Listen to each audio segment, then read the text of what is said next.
Hello दोस्तों, कैसे हो आप सभी लोग। आई होप अच्छे होगे, फिट होगे, तंदुरुस्त होगे। मैं भी बहुत अच्छा हूँ। जैसे आज मैंने कमिट किया था आपको कि आज मैं आपको अमेंडमेंट्स दूंगा, तो चलिए ये आपका पहला लेक्चर रहा अमेंडमेंट्स का। फटाफट ये अमेंडमेंट देखिएगा और आप भी रेडी हो गए होगे, अपने आप को आपने इक्विप कर लिया होगा। एक लंबी सांस लो और कहो जो भी होगा अच्छा होगा।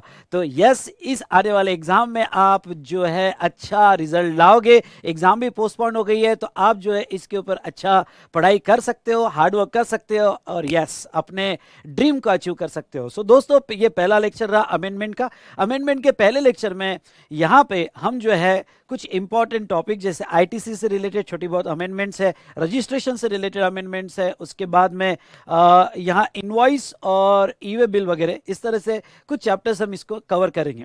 ये अमेंडमेंट लेक्चर मैंने पहला लेक्चर जो है क्या क्या कवर किया है। वैसे आपको सच में बताओ तो अमेंडमेंट्स कोई ज़्यादा नहीं है, लेकिन आपने जब नोट्स डाउनलोड किया होगा, नहीं किया आपने नोट्स डाउनलोड, ऐसा मत करो यार। ओके, डिस्क्रिप्शन कॉलम में गूगल ड्राइव लिंक दिया हुआ है, तो गूगल ड्राइव लिंक पे जाइए, नोट्स डाउनलोड कीजिए। वहां आपको दो नोट्स मिलेगी, एक अमेंडमेंट और एक रिटर्न। रिटर्न चैप्टर जो है यहाँ पे पूरा कंप्लीट चेंज हो गया है, तो रिटर्न का भी आपने वो चैप्टर का भी नोट्स डाउनलोड कर लेना। वो भी अमेंडमेंट का ही पार्ट है, नाम रिटर्न लिखा हुआ है। तो यहाँ पे अमेंडमेंट नोट्स कुछ 38 पेजेस की दिखेगी और रिटर्न चैप्टर आपको दिखेगा। सर इतना सारा पेजेस पढ़ना है क्या? अरे नहीं दोस्तों, अब जब मैं अमेंडमेंट निकालता हूं तो भाई अमेंडमेंट छोटी सी होती है, लेकिन उसके बैकग्राउंड लीगल प्रोविजन देता हूं। लीगल प्रोविजन के बाद जो है कहाँ अमेंडमेंट्स हुआ था, पुराना लॉ क्या था, उसके बाद में उससे रिलेटेड क्वेश्चंस क्या। आज आदत से मजबूर हूं ना।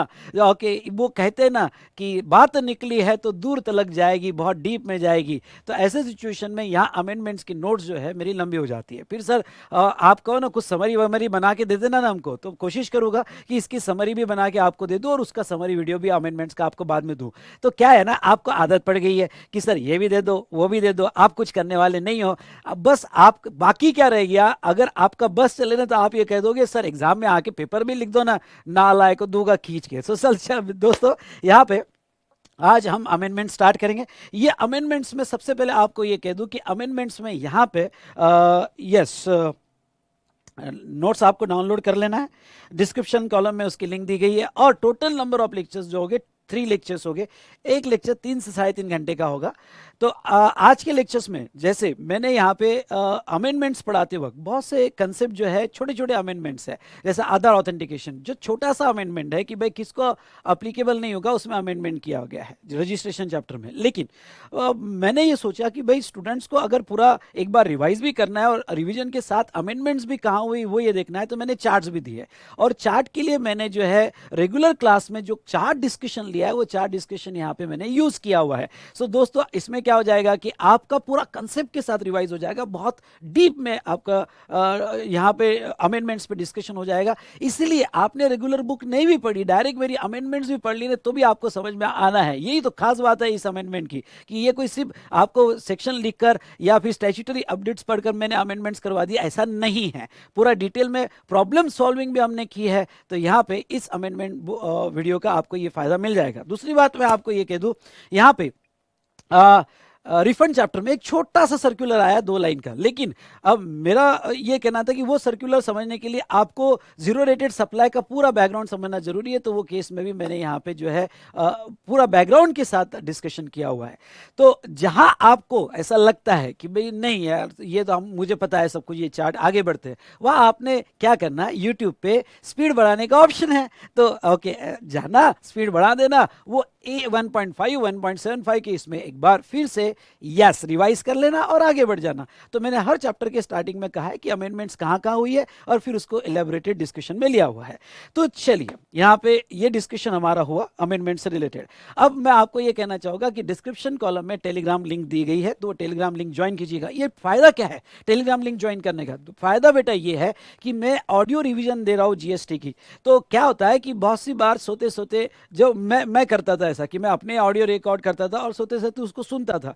तो क्या होता है ये भाई प्रूवन है, साइंटिफिकली प्रूवन है कि जब आप नींद में जाते हो तो आपका सबकॉन्शियस माइंड एक्टिव हो जाता है। तो अगर सोते सोते जैसे आपने ईयरबड्स लगा दी और सोच सुन रहे हो तो आपका फोकस रहता है और वो बातें जो है आपके सबकॉन्शियस माइंड में जाती है। ऐसा मैंने सुना है और मैंने खुद एक्सपीरियंस भी किया है। तो ऐसे केस में बेटा आप वो मेरे ऑडियो रिवीजन 15-15 मिनट के है वो जरूर सुनना, मजा आ जाएगा, कॉन्फिडेंस पूरा जीएसटी में बढ़ जाएगा और आप सब्जेक्ट से रिकनेक्ट हो जाओगे। तो ये जो है ना बेटा, रिकनेक्ट होना ये बहुत जरूरी है। तो चलिए, तो टेलीग्राम लिंक आप ज्वाइन कर लेना, इंस्टाग्राम लिंक जो मैंने दिए वो वहां ज्वाइन कर लेना। कभी कभी मैं कुछ अच्छे यहाँ पे कुछ इंपॉर्टेंट केस स्टडीज जो है जीएसटी की वो इंस्टाग्राम पे देता हूँ। वैसे क्या है कि हमारा इंस्टाग्राम पे पर्सनल फोटो वोटो भी चलते रहते हैं, सोशल मीडिया है, पर कभी कभी ऐसी कोई केस स्टडी अच्छी लगी तो दे देता हूँ, तो वो भी ज्वाइन कीजिएगा। वी स्मार्ट एकेडमी का इंस्टाग्राम है एज वेल एज मेरा पर्सनल भी इंस्टाग्राम है, दोनों भी ज्वाइन कर लीजिएगा, दोस्त बन जाएंगे और क्या है। उसके बाद में यहाँ पे मैंने गूगल ड्राइव लिंक दिया है डिस्क्रिप्शन कॉलम में, वहां से नोट्स डाउनलोड कर लेना और अभी डाउनलोड कर लेना और अमेंडमेंट देखना शुरू कर देना दोस्तों। चलिए, अब आपको ये कह दूं कि जो भी स्टूडेंट्स को बूस्टर रिवीजन कोर्स लगाना है तो 20 तारीख से 20 अगस्त से मेरा बूस्टर रिवीजन कोर्स स्टार्ट होने वाला है और ये बूस्टर रिवीजन कोर्स जो है अमेजिंग, बहुत अच्छे से हम रिकॉर्ड करेंगे, लाइव स्ट्रीमिंग में होगा, यूट्यूब पे नहीं, हमारे सॉफ्टवेयर के लाइव स्ट्रीमिंग में होगा बेटा, और बहुत अच्छे से हम इसको रिकॉर्ड करेंगे। जिससे रिलेटेड डिटेल्स आपको www.vsmartacademy.com पे मिल जाएगी। सो स्टार्ट करें, आर यू रेडी? चलिए, तो दोस्तों स्टार्ट करते हैं अमेंडमेंट्स। मैंने चैप्टर वाइज रिकॉर्ड किया, इसलिए फिर से कहता हूँ, और आगे भी मैंने कहीं कहा होगा कि मेरा ड्रेस कोड बदल जाए तो ज़्यादा टेंशन नहीं लेने का, ठीक है? चलो,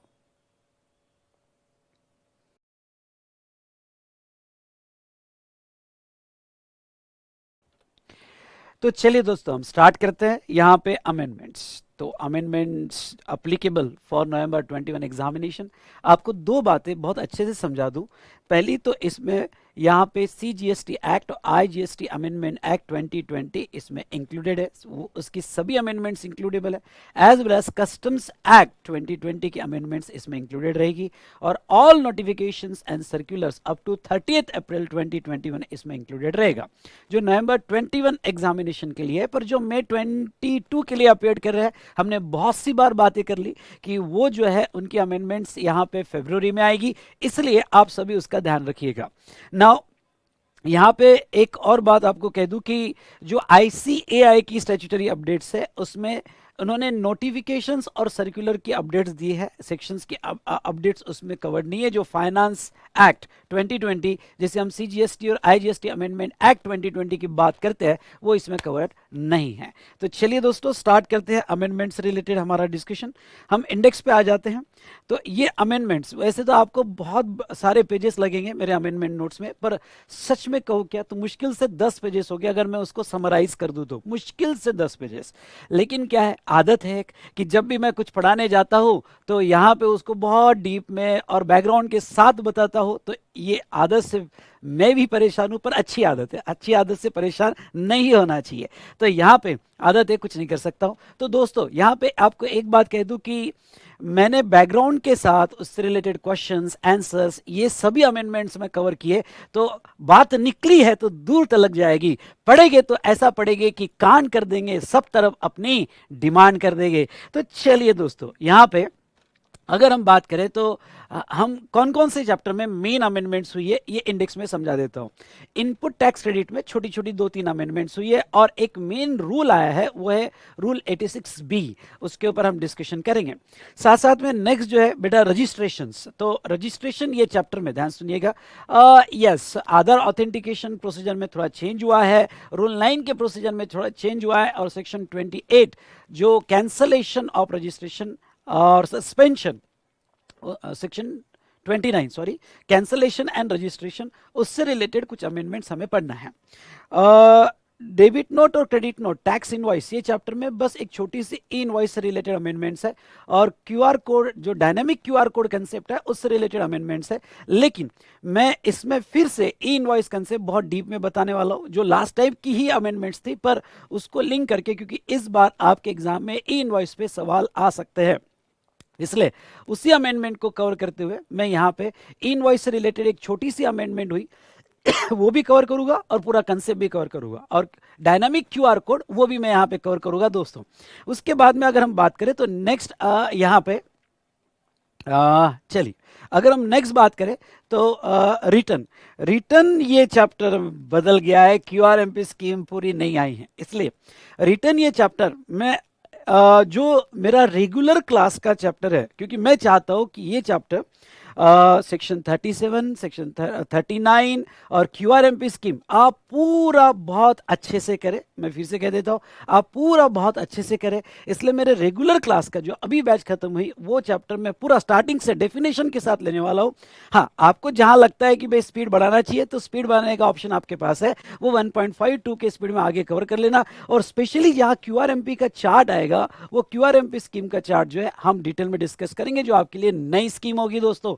तो यस, इसके लिए आपको जैसे ये जो पीडीएफ दिख रही है आपको, इसके लिए सेपरेट पीडीएफ होगी। तो आप डिस्क्रिप्शन कॉलम में जो गूगल ड्राइव की लिंक दिया है या हमारे टेलीग्राम पे जो गूगल ड्राइव की लिंक दिया हुआ है, यहाँ आपको टेलीग्राम लिंक ज्वाइन करना है, और वो टेलीग्राम की लिंक में मैं गूगल ड्राइव की लिंक दूंगा फॉर अमेंडमेंट और डिस्क्रिप्शन में भी दूंगा। पर मैं आपको कहूँगा टेलीग्राम लिंक आप जरूर ज्वाइन कीजिए, क्योंकि मेरी बहुत सारे छोटे छोटे ऑडियो रिविजन्स आने वाले हैं, और ये पूरा अमेंडमेंट का डिस्कशन होने के बाद जो है इसका समरी डिस्कशन भी आएगा, तो वो आपको टेलीग्राम लिंक पे ही मिलेगा। इसलिए आपको टेलीग्राम लिंक कोई भी हालत में ज्वाइन करना है, तो जो डिस्क्रिप्शन कॉलम में दिया गया है। तो चलिए दोस्तों, यहाँ पे रिटर्न ये चैप्टर में ये सेपरेट आपको पीडीएफ प्रोवाइड की जाएगी। पूरा चैप्टर स्टार्टिंग से ही मैं सेपरेट प्रोवाइड करूंगा, और हम पूरा चैप्टर एक बार फिर से डिस्कस करेंगे, जिसमें रेगुलर क्लास के ही मैंने वीडियोस लिए हैं।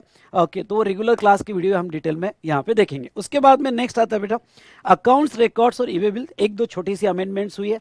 ईवे बिल जो 100 किलोमीटर्स था, यहाँ पे 1 डे वो 200 किलोमीटर्स कर दिया गया है, तो इसके बारे में हम बात करेंगे। रिफंड में एक जस्ट क्लैरिफिकेशन आया, जिसके वजह से कैलकुलेशन जीरो रेटेड सप्लाई का बदल जाता है। जीरो रेटेड सप्लाई में एडजस्टेड टोटल टर्नओवर और एक्सपोर्ट टर्नओवर जो 1.5 टाइम्स वाला आपको ऑप्शन याद होगा, तो वो 1.5 टाइम्स एडजस्टेड टर्नओवर में भी उतना ही लेना है। इसके बारे में हम थोड़ा और डिटेल में डिस्कस करेंगे, बस उतना छोटा सा यहाँ पे अमेंडमेंट है। और ऑफेंस एंड पेनल्टीज में एक दो या सेक्शन 122(1)(a) और सेक्शन 132 में एक दो अमेंडमेंट्स की है।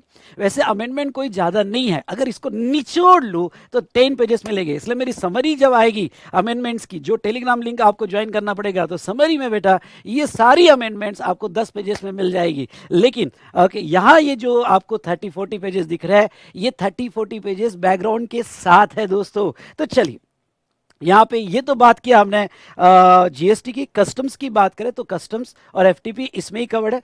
तो ये जो पीडीएफ है, इसमें आपके यहाँ पे इंपोर्ट एक्सपोर्ट प्रोसीजर से related, concessional rate of duty से रिलेटेड कुछ रूल्स अमेंड हुए हैं, जो मैं आपको यहाँ पे बताऊंगा। और फॉरेन ट्रेड पॉलिसी में डेट्स बदल गई है और एक नई स्कीम आई है, तो उतना हम अमेंडमेंट्स इसमें कवर कर लेंगे। तो आई होप दोस्तों आपको हम कैसे कवर करेंगे समझ में आया है। Now total number of lectures, जैसे मैंने पहले भी कहा और अभी भी कहता हूँ, टोटल नंबर ऑफ लेक्चर्स वैसे तो दो ही है, लेकिन एक लेक्चर जो है थोड़ा मैं ई इनवॉइस का कंसेप्ट डिटेल में पढ़ाऊंगा। नेक्स्ट मैं उसमें रिफंड का पूरा जीरो रेटेड सप्लाई जो अमेंडमेंट को ध्यान में रखते हुए प्रॉब्लम्स लेकर पढ़ाऊंगा। तो एक लेक्चर में एक्स्ट्रा ले रहा हूं, जो एक्स्ट्रा लेक्चर उनके लिए ही है जो पूरे बैकग्राउंड के साथ रिफंड का पूरा जीरो रेटेड सप्लाई का फॉर्मूला समझना चाहते हैं, और यहाँ पे ई इनवॉइस से रिलेटेड समझना चाहते हैं, उनके लिए मैंने कवर किया गया है। वैसे तो 2 ही लेक्चर में हमारी सभी अमेंडमेंट्स कवर हो जाएगी दोस्तों, ठीक है। तो अब यहाँ आपको एक बात और कह दूं कि जैसे ये जो है चैप्टर वाइज हम अमेंडमेंट्स कवर करेंगे, और इसमें जहां जहां मुझे लगता है कि मैंने आपको बहुत डिटेल में और बैकग्राउंड के साथ बताना चाहिए, तो रेगुलर क्लास के वीडियोस वहां यूज किए जाएंगे, ठीक है। ये पहले भी मैंने कहा। तो चलिए दोस्तों, हम स्टार्ट करते हैं अमेंडमेंट। यहां पे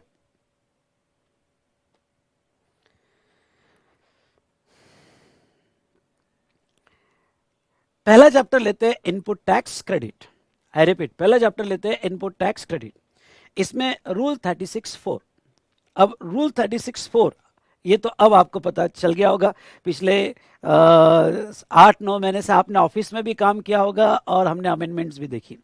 अगर रूल 36(4) का बैकग्राउंड में बता दूं, तो एक होता है रिपोर्टेड आईटीसी और एक होता है नॉन रिपोर्टेड आईटीसी। पहला पॉइंट, रिपोर्टेड आईटीसी किसे कहते हैं? रिपोर्टेड आईटीसी बेटा यहाँ पे ध्यान से सुनिए, रिपोर्टेड आईटीसी जो है यहाँ पे जो आपके जीएसटीआर 2A में आ गया, जो आपके जीएसटीआर 2A में अपडेट हो गया और आपने सभी कंडीशंस फुलफिल की, तो उसका 100% आप क्रेडिट ले सकते हो। और नॉन रिपोर्टेड आईटीसी मतलब आपके पास इनवॉइस है, आपने बाय कर लिया है, पर वो जो है अपडेट नहीं हुआ है, आई रिपीट, वो जो है अपडेट नहीं हुआ है आपके 2A में, तो उसे नॉन रिपोर्टेड इनवॉइस कहते हैं। 1.5 साल पहले गवर्नमेंट ने ये कहा था कि जो नॉन रिपोर्टेड इनवॉइस है, सुनिए ध्यान से, सॉरी 1 साल पहले, ओके मैं आपको कहूँ तो गवर्नमेंट ने ये कहा था सितंबर मंथ में 2020 में, गवर्नमेंट ने ये कहा था कि यहाँ पे अगर नॉन रिपोर्टेड इनवॉइस है तो आप रिपोर्टेड का 20% ले सकते हैं। बाद में गवर्नमेंट ने उसको 10% किया और अभी जो है बेटा वो 5% पे, आई रिपीट, अभी जो है वो 5% कर दिया गया है। तो एक छोटी सी अमेंडमेंट रूल 36(4) में कर दी कि अगर नॉन रिपोर्टेड आईटीसी होगा तो नॉन रिपोर्टेड आईटीसी का आप जो है 5% ऑफ रिपोर्टेड आईटीसी आप आईटीसी ले सकते हो। तो मैं इसको यहाँ पे पढ़ लेता हूँ, वो क्या कहते हैं देखिए। In rule 36(4) input tax credit to be availed by a registered person in respect of invoices or debit notes, the details of which have not been furnished। अब देखो अपलोडेड की जगह फर्निश वर्ड है। फर्निश वर्ड क्यों आया गया, इसके पीछे बैकग्राउंड है क्यूआरएमपी स्कीम। जब हम रिटर्न चैप्टर देखेंगे तो रिटर्न चैप्टर में क्यूआरएमपी स्कीम में एक नई फैसिलिटी आई है और जिसे आईएफएफ कहते हैं, इनवॉइस फर्निशिंग फैसिलिटी, जिसमें डेटा फर्निश करना पड़ता है। इसलिए उन्होंने यहाँ पे अपलोडेड की जगह एक अमेंडेड वर्ड डाल दिया और वो अमेंडेड वर्ड डाल दिया furnish. The details of which have not been furnished by the supplier under section 37(1) in GSTR 1, ये तो पहले भी था, और यूजिंग इनवॉइस फर्निशिंग फैसिलिटी मतलब आपके सप्लायर ने जीएसटीआर 1 में डेटा फर्निश नहीं किया, या आईएफएफ, इसके बाद में मैं कहूंगा आईएफएफ इनवॉइस फर्निशिंग फैसिलिटी में डेटा उसने सबमिट नहीं किया, तो शैल नॉट एक्सीड, वो कितना आईटीसी ले सकता है, तो पहले 10% था, अब इसको 5% कर दिया गया। Shall not exceed 5% of eligible credit available in respect of invoices और debit note. Eligible credit available मतलब क्या, ये 5% ऑफ नॉन रिपोर्टेड नहीं, 5% ऑफ जो रिपोर्ट किया गया उसका 5%, ये आपको अच्छे से पता है। तो 5% of eligible credit available in respect of invoices और debit note, the details of which have been furnished by the supplier under section 37(1) in GSTR 1 or using invoice furnishing facility। तो पहला चेंज अपलोडेड की जगह furnish word डाल दिया गया। दूसरा change GSTR 1 के साथ साथ आईएफएफ फैसिलिटी मतलब इनवॉइस फर्निशिंग फैसिलिटी कंसेप्ट लाया गया। इसके लिए हम क्यूआरएमपी स्कीम देखेंगे, बहुत डिटेल में देखेंगे और बहुत अच्छे से देखेंगे, आप एंजॉय करोगे। रेगुलर क्लास में मैंने उसका इतना बेस्ट चार्ट बना के दिया है कि आप रियली एंजॉय करोगे। तो ये बात हुई। नेक्स्ट बेटा यहाँ पे जो है 5% से ज़्यादा जो है, आई रिपीट 5% से ज़्यादा आपको अब आईटीसी नहीं मिलेगा रिपोर्टेड का, जो नॉन रिपोर्टेड का है। इलस्ट्रेशन से समझ लेते हैं, ये इलस्ट्रेशन वही है जो आपके रेगुलर बुक में दिया गया है, सिर्फ चेंज क्या किया ये इलस्ट्रेशन में, मैंने ये इलस्ट्रेशन में चेंज इतना ही किया है कि जहां 10% का आईटीसी था, या आपके पास पुरानी बुक होगी तो 20% का आईटीसी था, वहां 5% कर दिया दोस्तों। तो चलिए ओके, तो यहाँ Mister Vijay registered supplier receive 100 invoices, भाई विजय को 100 इनवॉइसेस मिले for inward supply of goods और services involving GST of ₹10 lakhs from various supplier during the month of October. ठीक है, उसके ऊपर जीएसटी कितना इन्वॉल्व था, 10 lakhs। Compute the ITC that can be claim by mister Vijay in GSTR 3B। Okay, GSTR 3B में वो कितना ITC claim कर सकता है for the month of October, to be filed by 20th November and in following independent cases assuming GST of ₹10 lakhs in otherwise eligible for ITC. चलो case 1, out of 100 invoices, ध्यान से सुनिएगा, out of 100 invoices 80 invoices involving GST of ₹6 lakhs have been furnished by the supplier in their respective GSTR 1 और using invoice furnishing facility file on the prescribe due date thereof. मतलब 80 invoices upload हुए जिसका ITC 6 lakhs था। भाई upload हुए और assume करते हैं कि हमने सारी कंडीशंस फुलफिल कर दी। अगर सारी कंडीशंस फुलफिल की थी तो जो इनवॉइसेस यहाँ पे फर्निश हुए, सर गलत हो गया, गलत हो गया, गलत पे करेक्ट क्या करो मुझे, गलत ये हो गया कि मैं अपलोड वर्ड यूज नहीं करूंगा, फर्निश वर्ड यूज करूंगा, सामने वाला फर्निश कर रहा है, मेरे साथ आप भी आदत लगाइएगा। देखो आईडीटी में इस बार 80 पार हमें चाहिए। तो ओके बोलो जोर से, दिन में 10 बार बोलने का। ओके, इस बार 80 पार, अब वो 80 चाहिए। तो जहां तक देखा जाए यहाँ पे तो 6 लाख का पूरा आईटीसी मिलेगा आपको। अब वो क्या कहते हैं भाई 20 इनवॉइस अपलोड नहीं हुए, मतलब 20 इनवॉइस जिसमें 4 लाख का आईटीसी था अपलोड नहीं हुआ, तो जो अपलोड हुआ उसका 5% आपको आईटीसी मिलेगा। सुनो, जो अपलोड हुआ उसका 5% आईटीसी मिलेगा, यानी जो 20 इनवॉइसेस है तो 20 इनवॉइस से रिलेटेड आपको इसका 5%, तो 10% की जगह 5% आईटीसी, यानी टोटल आईटीसी आपका 6.30 बनता है, 6.30 बनता है। ओके, और आपके पास बिल तो 10 लाख के पड़े पर 6.30 आपका आईटीसी बनता है। चलो ये पॉइंट आपके समझ में आ गया। अब केस नंबर 2 ले लेते हैं। केस नंबर 2 क्या कहता है कि आउट ऑफ 190 इनवॉइसेस जो है 9.8 लाख जो है फर्निश हो गया, 20 इनवॉइसेस फर्निश नहीं हुए, तो हमें आईटीसी कैसे मिलेगा? तो सेकंड केस में अगर देखें तो 9.8 लाख तो पूरा मिल जाएगा, अब वो तो फर्निश हो गया। और यहां पे ध्यान से सुनिएगा, 9.8 लाख का 5% निकालो फटाफट, 9.8 इंटू 5% यानी 0.49। लेकिन सीबीआईसी सर्कुलर कहता है, सर्कुलर आपने पढ़ा होगा, तो सीबीआईसी सर्कुलर ये कहता है कि यहां पे यस 0.9, लेकिन अगर आपका जो नॉन फर्निश आईटीसी है, नॉन रिपोर्टेड आईटीसी है, वो 5% से कम होगा तो फिर आपको उतना ही मिलेगा। ओके, कोई गवर्नमेंट बेवकूफ थोड़ी है कि आपका आईटीसी कम है और आपको 5% फिक्स दे दिया। अरे गवर्नमेंट तो आपको आईटीसी के लिए रोक रही है दोस्तों, आईटीसी दे नहीं रही है आपको। तो ऐसे सिचुएशन में अगर आपका एक्चुअल नॉन रिपोर्टेड आईटीसी 5% से कम होगा तो वो सिचुएशन में आपको जो है यहाँ पे यस दोस्तों करेक्ट, आप क्या सोच रहे हो, 0.2 ही आपको क्रेडिट मिलेगा। तो ये एक अमेंडमेंट थी जो हमने यहां पे देखी। डन, चलिए, तो हमारा इस तरह से 36(4) की अमेंडमेंट कंप्लीट हुई। एक बार फिर से अपलोडेड की जगह फर्निश, जीएसटीआर 1 के साथ साथ आईएफएफ 10% की जगह 5% हो गया है। ठीक है, आपको एलिजिबल रिपोर्टेड आईटीसी का 5%। डन, तो यहां हमारी 36(4) की अमेंडमेंट कंप्लीट होती है।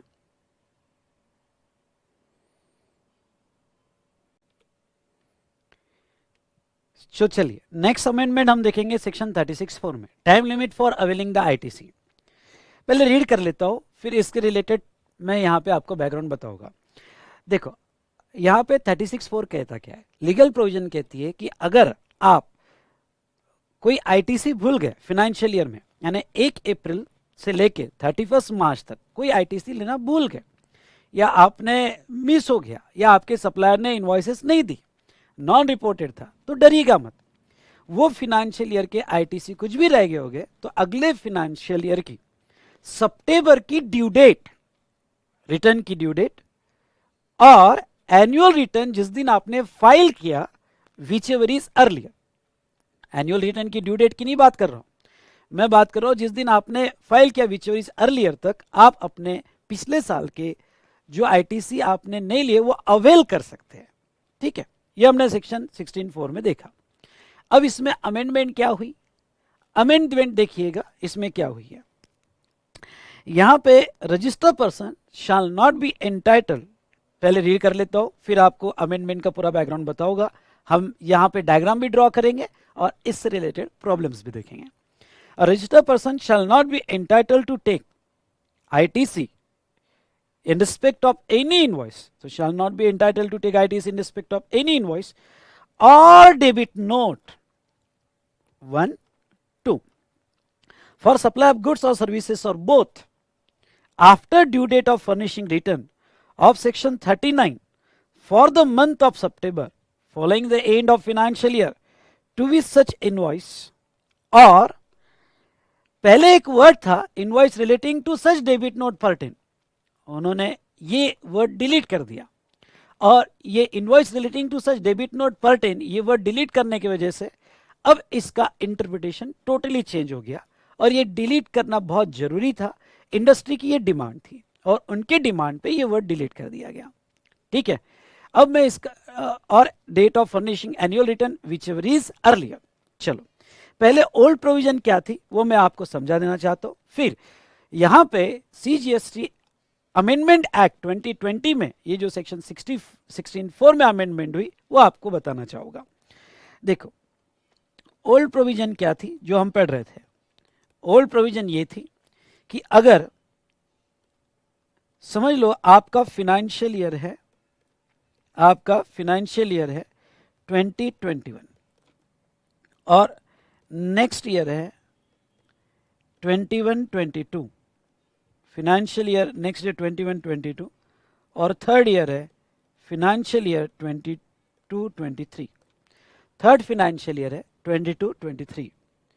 अब देखो क्या है कि समझ लो आपका इनवॉइस ये फाइनेंशियल ईयर का है, आपका इनवॉइस ये फाइनेंशियल ईयर का है, वैल्यू ले लेते हैं 1 लाख रुपए, वैल्यू ले लेते हैं 1 लाख रुपए, जिसके ऊपर जीएसटी 12% के हिसाब से भी हम अज्यूम करेंगे तो 12,000 रुपए, जीएसटी 12,000 रुपए।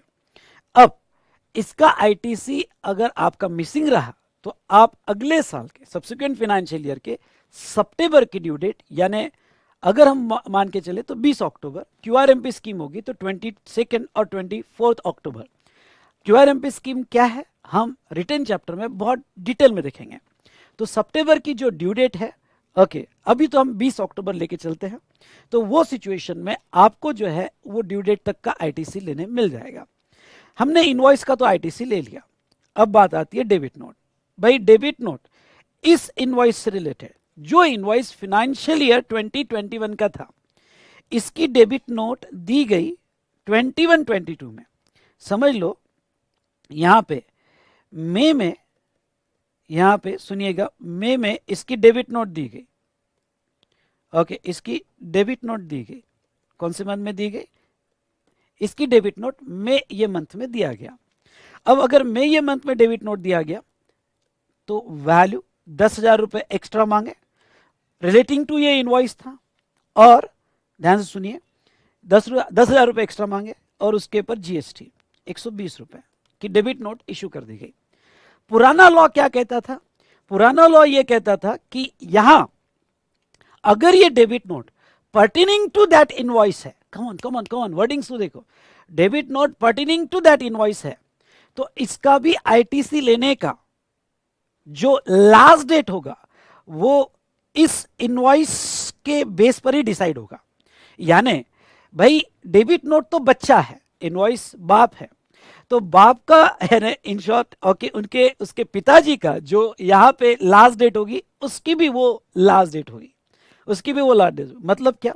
मतलब 20 अक्टूबर यानी सितंबर की रिटर्न की डेट 20 अक्टूबर और furnishing AR whichever is earlier, furnishing AR whichever is earlier, तो ये दोनों में से जो भी डेट होगी वो डेट उसकी लास्ट डेट मानी जाएगी। तो इंडस्ट्री को क्या प्रॉब्लम था कि बहुत सी बार डेबिट नोट जो है, अगर सेक्शन 34 आप पढ़ते हो तो सेक्शन 34 में डेबिट नोट का टाइम लिमिट नहीं है। यानी बहुत सी बार आप डेबिट नोट नेक्स्ट ईयर में, उसके नेक्स्ट ईयर में, उसके नेक्स्ट ईयर में जो है सप्लायर दे सकता है, सप्लायर दे सकता है। हम ये पूरा डिस्कशन रिसिपिएंट के एंगल से देख रहे हैं जो आईटीसी लेने वाला है, रिसिपिएंट के एंगल से देख रहे हैं जो आईटीसी लेने वाला है।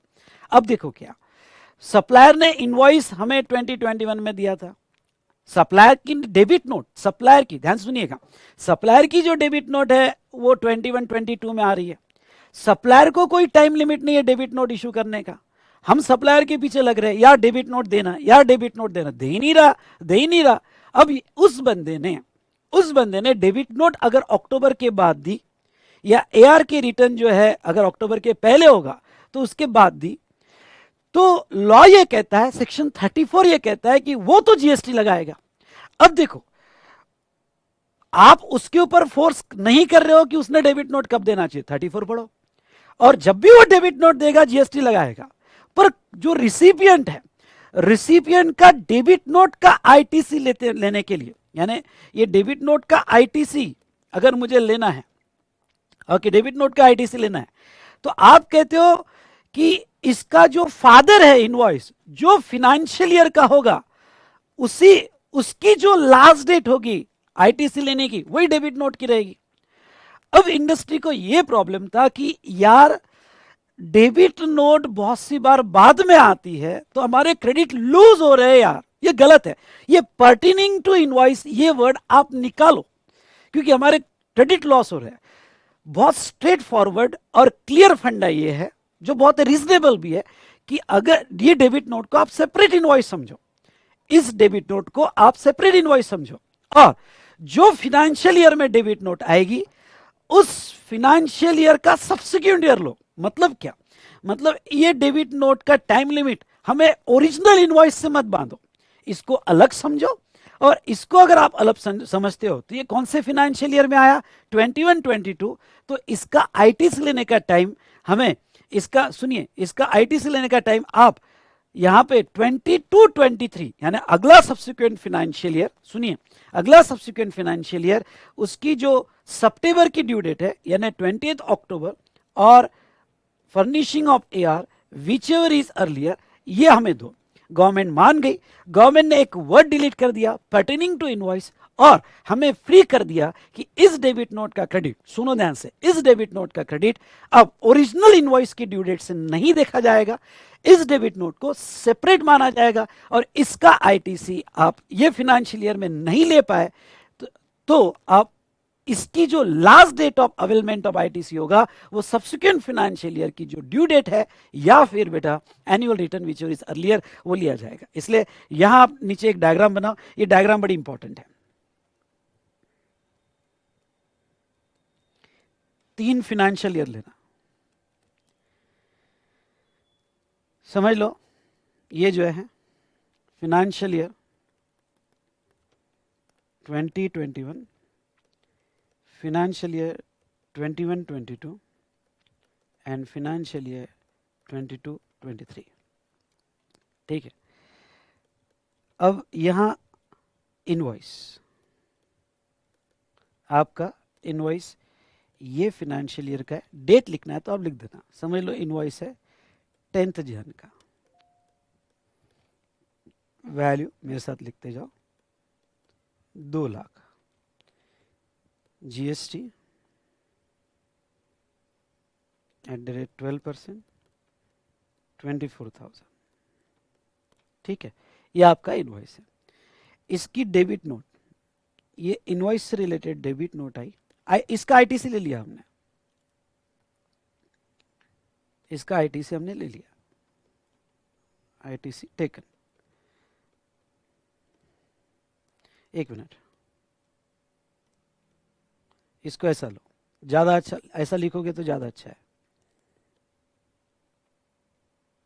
2 पार्ट में, इधर ही 2 पार्ट मैनेज करना, मेरे साथ लिखते जाओ बेटा।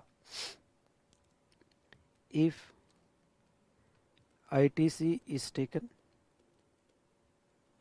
if ITC is taken in same month,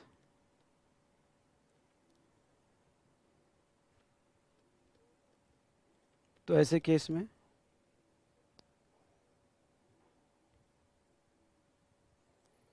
no question of availment of ITC, availment of ITC. Second, if ITC is not taken in same month, if ITC is not taken in same month, if ITC is not taken in same month, or sorry, ITC is not taken in same financial year, ऐसा लिखता हूँ, same financial year, last date of availing ITC, ITC 20th, मैं ये assume कर रहा हूँ कि ये QRMP स्कीम में नहीं है। QRMP स्कीम क्या, तो हम बाद में देखेंगे। 20th अक्टूबर 2021 और date of furnishing AR, AR मतलब annual return whichever is earlier, date of furnishing AR whichever is earlier. चलो ये तो हमने ओरिजिनल इनवॉइस से रिलेटेड देख लिया यहाँ पे कि उसके आईटीसी कैसे मिलेंगे, टाइम लिमिट क्या रहेगी। अब इससे रिलेटेड वापस आते हैं यहाँ पे, इससे रिलेटेड डेबिट नोट दी गई और वो दिया गया यहाँ पे May 21 नेक्स्ट फाइनेंशियल ईयर में, और दी गई डेबिट नोट। ठीक है, अब इससे रिलेटेड जो डेबिट नोट दी गई नेक्स्ट फाइनेंशियल ईयर में, यहां उसकी वैल्यू यहां पे उसकी वैल्यू यहां पे 10,000 रुपये, और जीएसटी एट द रेट 12% अगर हम देखें तो यहां पे 1200 रुपये, तो 11,200 रुपये, 11,200 रुपये वो बनता है। अब पुरानी प्रोविजन क्या थी कि इसके लिए भी सेम लास्ट डेट, इसके लिए भी सेम लास्ट डेट, पर अब ऐसा नहीं। अब इसकी last date of availing ITC क्या रहेगी, तो डेबिट नोट अगर आ गया तो यहां ऐसा बॉक्स करो और ये लिखो time limit for availing ITC, और वो रहेगा 20th अक्टूबर 22, और डेट ऑफ फर्निशिंग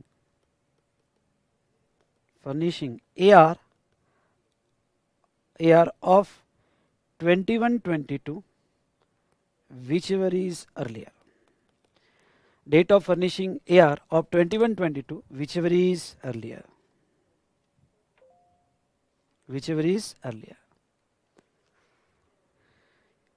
डन बेटा, आई बात समझ में?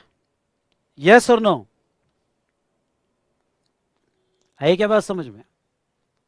ओके, आई होप आपने लिख लिया होगा, नहीं तो तू नहीं तो थारो फोटो भी चाल से, फोटो निकाल लो बेटा, एक पिक निकाल लो। डन,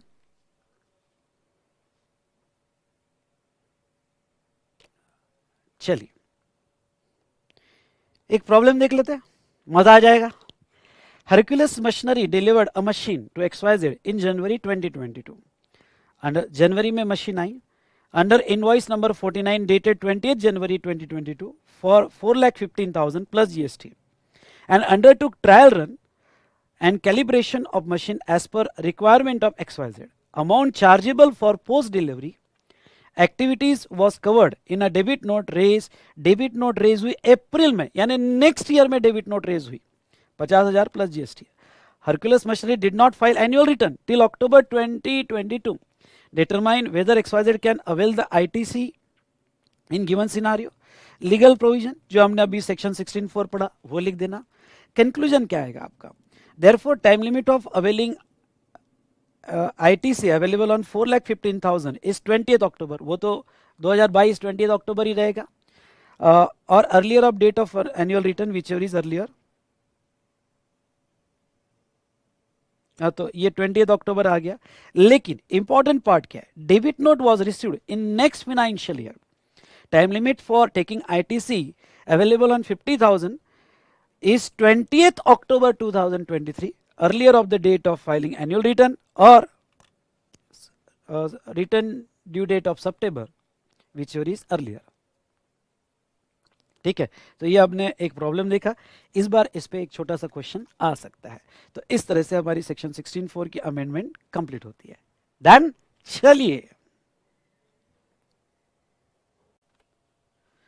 चलिए बेटा, नाउ अब नेक्स्ट अमेंडमेंट देखते हैं, और rule 86B, a very very important amendments for your examination. ठीक है, इसके पर क्वेश्चन आने के 100% चांसेस हैं, मुझे ऐसा लगता है। अब 100% में चांसेस होता है मतलब यहाँ पे आप समझ लो, लेकिन चलिए। Rule 86B, restriction on use of amount available in electronic credit ledger. बेटा क्या है, कोविड पीरियड में यहाँ पे निर्मला जी ने रिस्ट्रिक्शन डाल दी है कि भाई आप जो है आपका क्रेडिट लेजर पूरा 100% यूज नहीं कर सकते, आप अपना क्रेडिट लेजर आपके आउटपुट टैक्स पेमेंट के लिए 99% ही यूज कर सकते हो। सो यहाँ पे ये रिस्ट्रिक्शन क्या है, चलिए पढ़ती है। तो यहाँ रिस्ट्रिक्शन है, notwithstanding to anything contain in this rules, मतलब क्या, इसके पहले कोई भी रूल्स में कुछ भी लिखा हो इग्नोर कर देना। Notwithstanding to anything contain in this rule, the registered person, underline, shall not use the amount available in electronic credit ledger to discharge his liability toward output tax in excess of 99% of such tax liability। ये such tax liability मतलब output tax liability, output tax liability यहां पे, in cases where value of taxable supply other than exempt supply and zero rated supply, यानी आपकी taxable supply की value exempt supply छोड़ के और जीरो रेटेड सप्लाई छोड़ के इन अ मंथ एक्सीड्स 50 lakhs। ये इन अ मंथ बड़ा इंपॉर्टेंट है। चलिए अब वो कहना क्या चाहते हैं समझ लो। यहां पे ये जो है रजिस्टर्ड पर्सन है, उसका इनवर्ट सप्लाई और समझ लो उसका आउटवर्ड सप्लाई, ठीक है, उसका आउटवर्ड सप्लाई। अब अगर हम बात करें तो अप्रैल, ये अप्रैल का इनवर्ट सप्लाई है, अप्रैल, मई, जून और जुलाई। ओके, तो अप्रैल, मई, जून और जुलाई, तो ये रहा उसका आउटवर्ड सप्लाई। अब ऐसे सिचुएशन में यहां पे जहां तक देखा जाए तो वो इनवर्ट सप्लाई जो है, इनवर्ट सप्लाई पर उसका जीएसटी जो है अज्यूम करते हैं और ये जीएसटी लेते हैं 2 लाख रुपीस, 2 लाख रुपीस। तो इसका क्रेडिट उसने इलेक्ट्रॉनिक क्रेडिट लेजर में ले लिया। ओके, तो इलेक्ट्रॉनिक क्रेडिट लेजर में उसका क्रेडिट आ गया और ये जो आईटीसी 2 लाख उसके पास आ गया। ठीक है, अब क्या हुआ यहां पे ध्यान से देखिएगा, ये अप्रैल में आउटवर्ड सप्लाई किया, समझ लो उसका taxable value for the April, taxable value exam और जीरो रेट छोड़ के टैक्सेबल वैल्यू अप्रैल की 40 लाख है, सॉरी अप्रैल की टैक्सेबल वैल्यू समझ लो 60 लाख है। उसके बाद में मई की टैक्सेबल वैल्यू 50 लाख है, ये 50 नहीं लेता, 55 लाख है। उसके बाद में जून की टैक्सेबल वैल्यू, ये आपको लिखना है तो आप लिख सकते हैं, पर एग्जांपल को समझ लो, ये एग्जांपल बड़ा इंपॉर्टेंट है, बाद में आपको पिक निकालना है तो आप निकाल सकते हो। यहाँ की टैक्सेबल वैल्यू जून की उसकी यहाँ पे 40 लाख है और फिर से जुलाई की टैक्सेबल वैल्यू यहाँ 70 लाख है। अब लॉ क्या कहता है, और उसका जीएसटी, अगर हम जीएसटी निकालें तो ये टैक्सेबल वैल्यू में एग्जाम सप्लाई नहीं है और यहाँ पे नील रेटेड सप्लाई नहीं है, जीरो रेटेड सप्लाई नहीं है। ठीक है, तो ऐसे सिचुएशन में इसका हम जीएसटी निकाले तो चलिए 60 लाख का 60 लाख इंटू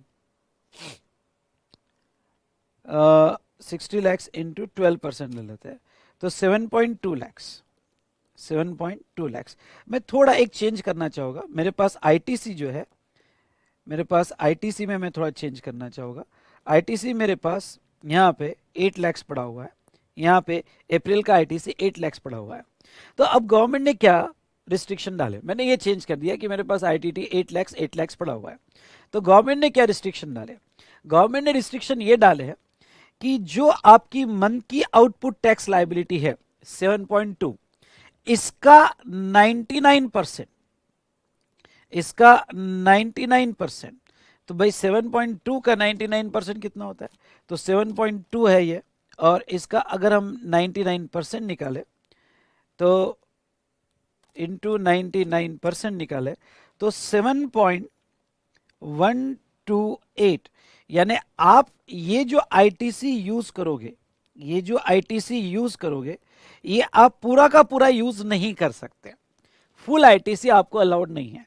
तो ध्यान रखें, फुल आईटीसी नॉट अलाउड, यानी गवर्नमेंट कह रही है कि आप पूरा का पूरा आईटीसी यूज नहीं कर पाओगे। अरे सर फिर अब क्या, गवर्नमेंट ने रिस्ट्रिक्शन डाल दिया कि पूरा 8 लाख, जबकि देखो मेरे पास सफिशिएंट आईटीसी 8 लाख रुपीस का, मेरी आउटपुट टैक्स लाइबिलिटी 7.2 है, तो 8 लाख का आईटीसी यूज करूंगा तो गवर्नमेंट को कुछ नहीं दूंगा और मैं बैलेंस कैरी फॉरवर्ड भी कर सकता हूं। लेकिन गवर्नमेंट कहती है नहीं, आप आईटीसी बस इतना ही यूज कर पाओगे 99% इन दैट मंथ। मतलब कि अगर आपको लेस आईटीसी लिखना है, ध्यान से सुनो ध्यान से सुनो, आपको लेस आईटीसी लिखना है तो 7.128 लैक्स आप यूज करोगे और बाकी का आप ई कैश लेजर से पे करोगे, ई कैश लेजर से पे करोगे।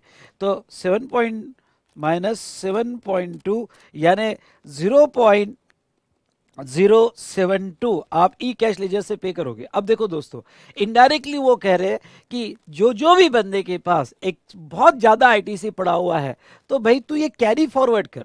ओके, तू ये कैरी फॉरवर्ड कर, यानी कितना कैरी फॉरवर्ड होगा, 8 लाख में से तुम्हारा आईटीसी गया तो 8 लाख में से 7.128 गया तो कैरी फॉरवर्ड आईटीसी कितना आएगा, तो कैरी फॉरवर्ड आईटीसी जो है 8 माइनस 7.128 यानी 0.872 कैरी फॉरवर्ड होगा। हाँ, आईटीसी अगर कम है तो कोई प्रॉब्लम नहीं, यानी 99% से कम है तो आप यूज कर लो। लेकिन अगर आपका आईटीसी ज्यादा है तो ऐसे सिचुएशन में आउटपुट टैक्स का 99% तक ही आप आईटीसी यूज कर सकते हो, बाकी का कैरी फॉरवर्ड करो। यानी एक तरह से आपका आईटीसी उन्होंने रोक दिया है, यानी गवर्नमेंट को कुछ ना कुछ कैश में पैसा चाहिए क्योंकि गवर्नमेंट के पास पैसा नहीं है। इनडायरेक्टली गवर्नमेंट उन सभी लोगों को यह कहना चाहती है जिसका टैक्सेबल वैल्यू 50 लाख से ज्यादा है इन अ मंथ कि देखो भाई आप कुछ तो पैसा दो, गवर्नमेंट को पैसों की जरूरत है। तो ऐसे सिचुएशन में ये 99% का रिस्ट्रिक्शन डाला। आपको कौन कौन से पॉइंट यहां याद रखने हैं, चलो कमन कमन कमन मेरे साथ याद रखो और यहाँ पे रिवाइज करो।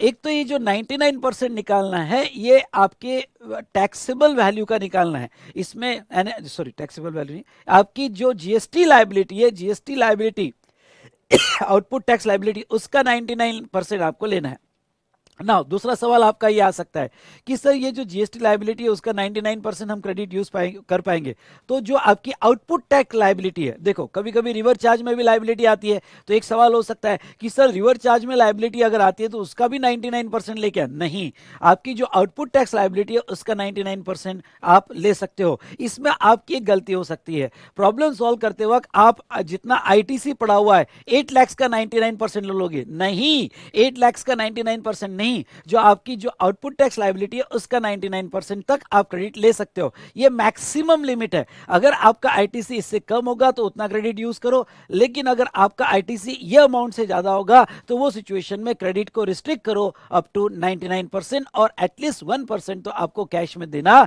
जरूरी है। आई होप आपको ये बात समझ में आई होगी बेटा। दूसरा ये कहते हैं कि इन अ मंथ, ये इन अ मंथ का यहाँ पे इंपॉर्टेंस क्या है, मतलब क्या ये मंथली देखा जाएगा, अगर आपका टैक्स पीरियड मंथली है तो, अगर क्वार्टरली है तो क्वार्टरली देखा जाएगा। वो क्वार्टरली वो रूल में दिखना भूल गए, आ जाएगा, अमेंडमेंट हो जाएगा, पर आप कंसेप्चुअली समझ लो कि इन अ मंथ, समझ लो यहां आपकी अप्रैल की टैक्सेबल वैल्यू जो है 60 लाख, तो ये रिस्ट्रिक्शन लग जाएगा।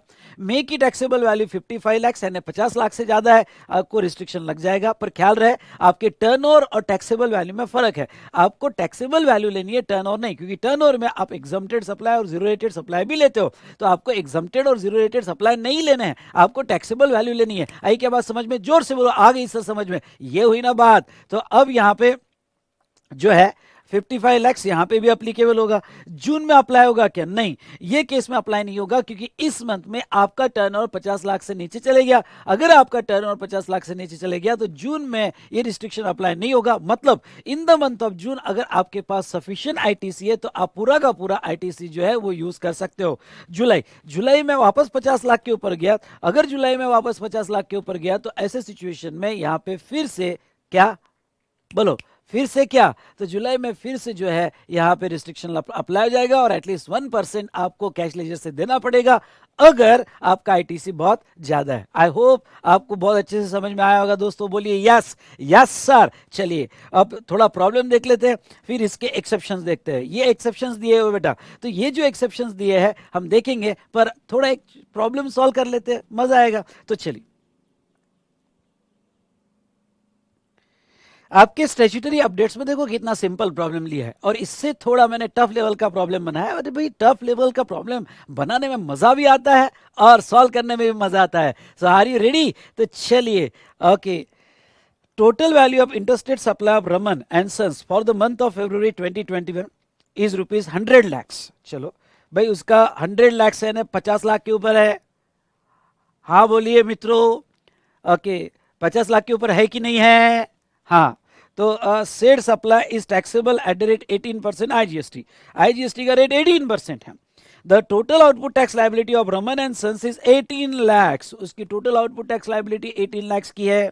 चलिए, आउटपुट टैक्स लाइबिलिटी, तो ये 18 lakhs का 99% निकाल ले भाई। तो 80 lakhs का 99% देखो इतना ही आता है जो यहाँ पे दिया ही है। तो यहाँ कितना आता है? 17,82,000। तो इतना वो मैक्सिमम क्रेडिट यूज कर पाएगा, और 1% तो उसको कैश में देना ही पड़ेगा। तो ये रिस्ट्रिक्शन, अब ऐसा सिंपल प्रॉब्लम आ गया तो यार 2-3 मार्क्स मिल जाएंगे, लेकिन इतना सिंपल आएगा तो अच्छी बात है, नहीं तो इससे ज्यादा टफ प्रॉब्लम के लिए हम रेडी है। तो आर यू रेडी? यस, जोर से बोलो। तो चलिए दोस्तों, ओके, एग्जाम्पल नंबर 2 लेते हैं। Mr. Lewis, a registered supplier of the goods at Pune, who pays GST under regular scheme, has made the following transaction exclusive of tax during April 2021. Okay. उसके बाद में अप्रैल 2021 का दिया है। New Delhi, Mumbai 45 lakhs purchases है, 17,50,000 purchases है, sales 42 और 12 18 9 total दी हुई है। ओपनिंग बैलेंस ऑफ आईटीसी दिया हुआ है, CGST, HGST, IGST, compute CGST, HGST, IGST payable by mister Louis. उसके बाद में यहाँ पे चलिए एक टेबल बना लेते हैं। अब देखो प्रॉब्लम कैसे सॉल्व करना। एक तो ये देखो ओपनिंग बैलेंस है, आईटीसी है, तो हमें पहले तो नेट लाइबिलिटी वाला टेबल, ये हमारा मेन टेबल होगा। नेट लाइबिलिटी वाला टेबल मतलब क्या कि भाई आउटपुट टैक्स लेस आईटीसी, लेकिन आईटीसी कैसे? तो हमें नीचे आईटीसी जमा करना पड़ेगा। ओके, नीचे आईटीसी का पूरा जमा करना पड़ेगा। तो अब देखो तुम्हारा आउटपुट टैक्स क्या, तो भाई तुम्हारी सेल्स क्या है? सेल्स 42 lakhs की है। ओके, तो उसके ऊपर क्योंकि वो इंटरस्टेट है, आप तो महाराष्ट्र के हो और आपने दिल्ली सप्लाई किया, ये देखो आप महाराष्ट्र के हो और आपने दिल्ली को सेल किया, 42 lakhs का, तो 7,56,000 आपकी आईजीएसटी लाइबिलिटी आ गई। और मुंबई में सेल किया आपने 12 lakhs का, 1,08,000 आपकी जो सीजीएसटी और एचजीएसटी लाइबिलिटी आ गई। तो आपके total output tax liability payable 7,56,000, 1,08,000, 1,08,000। चलो, ये बात तो होगी। उसके बाद में अब क्रेडिट लेना है, पर क्रेडिट क्या क्या है? डायरेक्ट क्रेडिट नहीं ले सकते, पहले क्रेडिट जमा करेंगे, फिर 99 पर इसका रिस्ट्रिक्शन लगाएंगे। क्यों? क्योंकि आपका टर्नओवर जो है, अगर मैं टैक्सेबल वैल्यू देखूं तो 50 लाख के ऊपर है, 50 लाख के ऊपर है तो आपको रूल 86 भी लग जाएगा, और अगर रूल 86 भी लगा तो आपको यस ये फॉलो करना है। तो चलिए, अब बेटा हम क्रेडिट जमा करते हो। ओपनिंग बैलेंस लिख लिया आपने, ओपनिंग बैलेंस लिख लिया, फिर आपने परचेसेस दिल्ली से 45 लाख किया। तो दिल्ली से 45 लाख का परचेस 18% के हिसाब से 8,10,000 उसके ऊपर आईजीएसटी होता है। और मुंबई से परचेस किया 1,57,000, 1,57,000। तो आपके पास टोटल आईजीएसटी 9,70,000, 2,37,500, 2,37,500। क्या मैं पूरा का पूरा आईटीसी यूज कर सकता हूँ? मुझे रूल 86 का रिस्ट्रिक्शन भी लगाना है, इसलिए तीसरा टेबल। अब रूल 86 का जो आपको 86B का रिस्ट्रिक्शन लगाना है। आपका आउटपुट टैक्स कितना है? इतना आपका आउटपुट टैक्स है। देख लो एक बार फिर से, ये देखो आपका आउटपुट टैक्स 7,56,000, 1,08,000, 1,08,000। तो यहाँ पे आउटपुट टैक्स आपका है। इसका आउटपुट टैक्स का 99% ही आप आईटीसी यूज कर सकते हो। मतलब क्या? 748,440, 1,06,920 और 1,06,920, इतना ही आप आईटीसी यूज कर सकते हो। ओ तेरी, मेरे पास तो आईटीसी बहुत ज्यादा है, तो वो कैरी, जो भी एक्सेस होगा वो कैरी फॉरवर्ड होगा। जैसे आईजीएसटी का आईटीसी इस टेबल के हिसाब से, मतलब मेरे पास 9,70,000 पड़ा हुआ है, 9,70,000 पड़ा हुआ है, उसमें से मैं अगर मैक्सिमम 748,440 यूज कर सकता हूं, तो मतलब बाकी का कैरी फॉरवर्ड किया जाएगा। वैसे ही सीजीएसटी और एसजीएसटी का भी रेट यहां कैरी फॉरवर्ड किया जाएगा। तो चलो अब वापस पहले टेबल में आ जाओ। एक करेक्शन कर लेना, अगर आपकी बुक में करेक्शन किया होगा तो कोई प्रॉब्लम नहीं, अदरवाइज ये करेक्शन कर लेना। 748,440, तो मैं आईजीएसटी यहां पे 748,440, ठीक है, आपका आईजीएसटी 748,440 होगा। तो अब हम क्रेडिट यूटिलाइजेशन चालू करेंगे।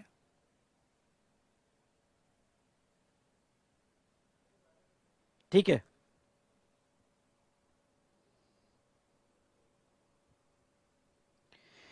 तो यहां मैं पहले आईजीएसटी में यूज करूंगा, यहां करेक्शन कर लेना। 748,440 पहले आईजीएसटी में यूज करूंगा। अगर बैलेंस है तो सीजीएसटी और एसजीएसटी बैलेंस नहीं है, ठीक है।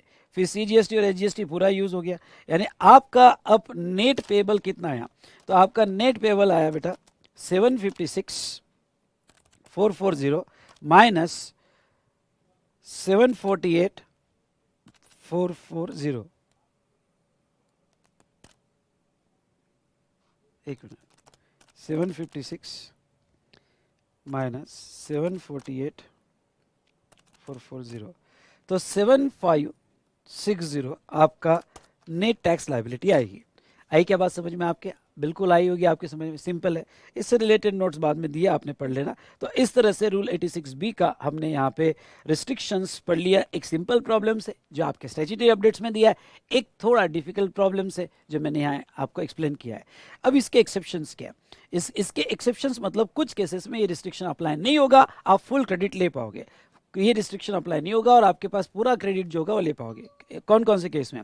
पहला, the said person, okay, proprietor, karta, managing director, to part any of its two partner, full time director, member of managing committee of association और बोर्ड ऑफ ट्रस्टीज। ये जो लोग हैं, ये लोग अगर have paid more than 1 lakh income tax under income tax act in each of the last 2 financial year with normal time limit under income tax act. मतलब क्या, अगर आपकी प्रोप्राइटरशिप फर्म है तो प्रोप्राइटर इंडिविजुअल होगा, या एचयूएफ है तो कर्ता, मैनेजिंग डायरेक्टर, या पार्टनरशिप फर्म है तो 2 पार्टनर्स, या फुल टाइम डायरेक्टर, या फिर मेंबर ऑफ यहाँ पे committee of association board of trustees. इन्होंने पिछले 2 साल में, ओके, 1 लाख के ऊपर कंटिन्यूस 1 लाख के ऊपर टैक्स दिया हुआ है, इनकम टैक्स दिया है with in normal limit of time, तो ऐसे केस में उन लोगों को ये रिस्ट्रिक्शन अप्लाई नहीं होगा, ये अच्छे टैक्स पेयर है, तो ऐसे सिचुएशन में उनको पूरा का पूरा आईटीसी दिया जाएगा। क्यों? क्योंकि ये कहीं ना कहीं गवर्नमेंट में जमा कर रहे हैं और 1 लाख के ऊपर पैसा जमा कर रहे हैं, तो उनको ये बेनिफिट दिया गया है। लर्न करना पड़ेगा, दूसरा ऑप्शन नहीं है। दूसरा, रिफंड। रिफंड की 2 केसेस है, ओके। कौन कौन सी 2 केसेस है? मतलब क्या, अगर जीएसटी में आप रजिस्टर्ड पर्सन होगे और प्रीसीडिंग फाइनेंशियल ईयर में आपने जीरो रेटेड सप्लाई के तहत आपने जो रिफंड क्लेम किया वो 1 लाख से ज्यादा क्लेम किया। मतलब क्या, आप पिछले साल अगर आपने कोई जीरो रेट सप्लाई किए होगे, एक्सपोर्ट किए होगे और आपने रिफंड क्लेम किए उसके और 1 लाख से ज्यादा क्लेम किए, तो फिर यार यहाँ पे आप जीरो रेट कर रहे हो, एक्सपोर्टेड हो तो और 1 लाख के ऊपर रिफंड क्लेम कर रहे हो, तो ऐसे सिचुएशन में आपको भी ये अप्लाई नहीं होगा, क्योंकि कितना एक्यूमुलेट करोगे आप, क्योंकि क्या है 99% का रिस्ट्रिक्शन लगाया तो क्रेडिट एक्यूमुलेट हो जाता है, तो कितना एक्यूमुलेट करोगे, तो ये सिचुएशन में भी ओके यहाँ ये जो 1 लाख का रिस्ट्रिक्शन है आपको अप्लीकेबल नहीं होगा। सॉरी, ये 99% का रिस्ट्रिक्शन जो है आपको अप्लीकेबल नहीं होगा, क्योंकि आप 1 लाख से ज्यादा पे कर रहे हो। इसके बाद में अगर inverted tax structure, okay, inverted tax structure में आपको जो रिफंड मिल रहा है वो भी 1 लाख के ऊपर मिल रहा है, क्योंकि आपका आउटपुट टैक्स रेट जो है कम है और इनपुट टैक्स रेट ज्यादा है, और आपका रिफंड 1 लाख के ऊपर मिल रहा है, तो ऐसे सिचुएशन में भी बेटा आपको जो है यहाँ क्या, तो ये 99% का रिस्ट्रिक्शन अप्लाई नहीं होगा और आप फुल आईटीसी ले पाओगे। नेक्स्ट जो मोस्ट इंडस्ट्री यूज करती है, और यस आपको भी ये प्रैक्टिस में याद रखना चाहिए। क्या आपने याद रखना चाहिए ये यहाँ प्रैक्टिस करते वक्त? तो देखो मैं रीड कर लेता हूं पर आपको समझेगा नहीं, मेरे साथ आपको एक फोटो निकालना पड़ेगा, ठीक है।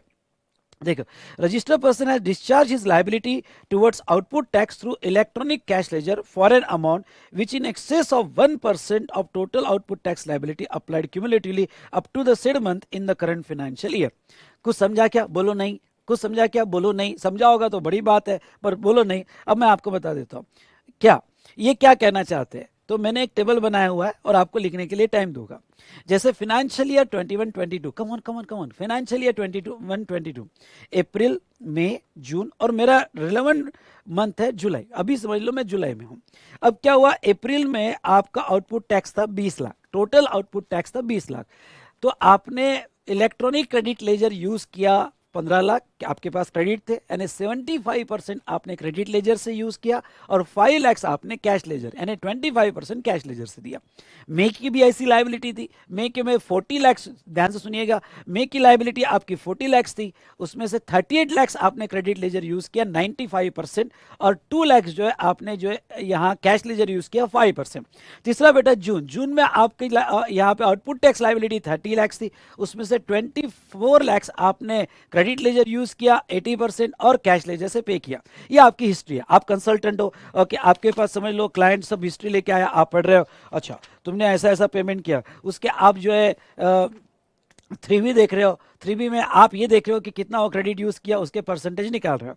अब लॉ क्या कहते हैं, अगर क्यूम्यूलेटिवली, ओके ये वर्ड बड़ा इंपॉर्टेंट है, तो क्यूम्यूलेटिवली यहाँ पे आपने जो कैश लेजर से पे किया बिना ब्रेक किए, तो पिछले कुछ महीनों में बिना ब्रेक किए, फिर वो 2 महीना हो सकता है, 3 महीना हो सकता है, 4 महीना हो सकता है, तो क्यूम्यूलेटिवली आपने जो कैश लेजर से पे किया है वो 1% से ज्यादा पे किया। देखो मैंने आप ये बंदा गया गवर्नमेंट के पास, देखो यार मैं हर बार कैश लेजर से कभी 25% पे करता हूँ, 5% पे करता हूँ, 20% पे करता हूँ, तो सर आप क्या मुझे 1% रिस्ट्रिक्ट कर रहे हो, 99% नील क्रेडिट लो, मैं कैश लेजर में हर बार 1% से ज्यादा ही देता हूँ। देखो यहाँ पे मैंने 25 दिया, यहाँ पे मैंने 5 दिया, यहाँ 20% दिया, हर बार मैं कैश लेजर से ज्यादा देता हूँ, तो आप क्या मुझे रिस्ट्रिक्ट कर रहे हो। तो ऐसे केस में गवर्नमेंट कहती कि चलो हम आपको अब रिस्ट्रिक्ट नहीं करेंगे, क्योंकि आप जो है क्यूमुलेटिवली पिछले कुछ पीरियड से कंटिन्यूस कैश लेजर से 1% से ज्यादा ही दे रहे हो।